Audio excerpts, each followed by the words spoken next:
తులసీదాస్ గారు రామాయణం రాసుకుంటున్నారు. హనుమ వచ్చి ఏం రాశావన్నారు. అశోకవనంలో పువ్వులన్నీ తెల్లగా పుష్పించున్నాయన్నారు. నీ మోహం ఎర్రగా ఉన్నాయన్నారు హనుమ. అంటే కాదు స్వామి, నేను మానసికంగా దర్శనం చేశాను, అశోకవనంలో చెట్లకి తెల్లటి పువ్వులు ఉన్నాయన్నారు తులసీదాస్ గారు. కాదు, పువ్వులన్నీ ఎరుపు అన్నారు హనుమ. అంటే నేనా సుందరకాండలో వెళ్లి చూసి వచ్చిన వాడివి నువ్వా, నేను చెప్పినట్టు రాయి పువ్వులు ఎరుపని మార్చన్నారు. అంటే తులసీదాస్ గారు అమ్మ బాబోయ్ ఇంతో మనం ఎక్కడ వాదిస్తాం, ప్రత్యక్ష సాక్షిని అంటాడు అని రామచంద్రమూర్తిని ధ్యానం చేశారు. రామచంద్రమూర్తి ప్రత్యక్షమయ్యారు. హనుమ ఏమిటి నీ ఎల్లరన్నారు.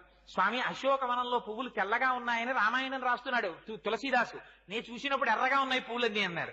అంటే స్వామి అన్నారు, అల్లా అనకు, ఆ ఋతువులో అప్పుడు పూసిన పువ్వులు తెలిపే, నీకెందుకు ఎర్రగా కనపడ్డాయో తెలుసా, ఆ చెట్టు మీద కూర్చుని కిందకి చూసావు మీ అమ్మని, మా అయ్య రామచంద్రమూర్తి భార్య రాక్షసల కాంతల చేత పరివేష్టింపబడి ఒక చెట్టు కింద ఒక్క పట్టుబట్ట కట్టుకుని ఇలా ఉండిపోవడం ఆ 10 నెలల నుంచి